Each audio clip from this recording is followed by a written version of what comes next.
ಗ್ರಾಮಕ್ಕೆ ಬಸ್ ಬಿಡುವಂತೆ ಆಗ್ರಹಿಸಿ ಸ್ಟೂಡೆಂಟ್ಸ್ ಪ್ರೊಟೆಸ್ಟ್ ಅನ್ನ ಮಾಡ್ತಾ ಇದ್ದಾರೆ. ನಮಗೆ ಬಸ್ ಬೇಕೇ ಬೇಕು ಅಂತ ಹೇಳಿ ಆಗ್ರಹಿಸಿ ಪ್ರತಿಭಟನೆ ಮಾಡ್ತಾ ಇದ್ದಾರೆ.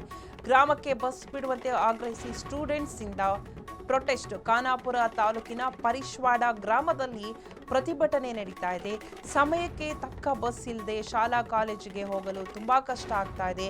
ಬೇಡಿಕೆ ಈಡೇರದಿದ್ರೆ ನಾವು ಉಗ್ರ ಹೋರಾಟವನ್ನ ಮಾಡ್ತೀವಿ ಅಂತ ಎಚ್ಚರಿಕೆಯನ್ನ ಸಹ ಕೊಡ್ತಾ ಇದ್ದಾರೆ.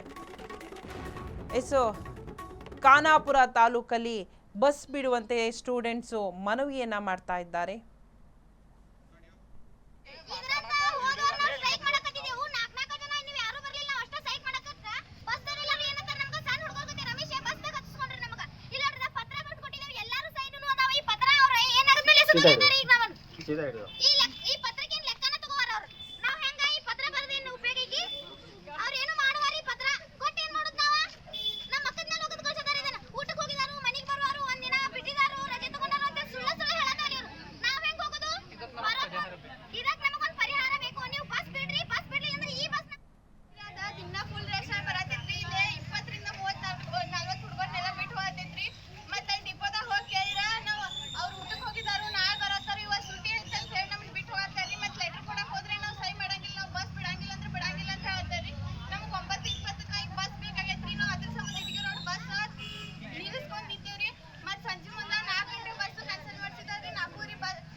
ಖಾನಾಪುರ ತಾಲೂಕಿನ ಪರಿಶ್ವಾಡ ಗ್ರಾಮದಲ್ಲಿ ಬಸ್ ಬಿಡೋಕೆ ಸ್ಟೂಡೆಂಟ್ಸ್ ಪಾಪ ಪ್ರೊಟೆಸ್ಟ್ ಮಾಡ್ತಿದ್ದಾರೆ. ನಮಗೆ ಕಷ್ಟ ಆಗ್ತಿದೆ, 9:20ಕ್ಕೆ ಬಸ್ ಬೇಕು, ನಾವು ಅರ್ಜಿಯನ್ನು ಸಲ್ಲಿಸಿದ್ದೀವಿ, ಆದರೆ ಅವರು ಅರ್ಜಿಯನ್ನು ತಿರಸ್ಕಾರ ಮಾಡಿದ್ದಾರೆ. ನಮಗೆ ಬಸ್ ಇಲ್ಲ, ನಮ್ಮ ಹತ್ರ ಬಸ್ ಬಿಡುವಂತೆ ಪ್ರೊಟೆಸ್ಟ್ ಅಂದರೆ ನಾವು ಮನವಿಯನ್ನು ಸಲ್ಲಿಸಿದ್ದೀವಿ, ಆದರೆ ಆ ಮನವಿಗೆ ತಿರಸ್ಕಾರವನ್ನು ಮಾಡಿದ್ದಾರೆ. ಅವರು ಕೊಡುವಂತಹ ರೀಸನ್ ಏನಪ್ಪ ಅಂತಂದರೆ ನಾವು ಊಟಕ್ಕೆ ಹೋಗಿದ್ದೀವಿ, ತಿಂಡಿಗೆ ಹೋಗಿದ್ದೀವಿ,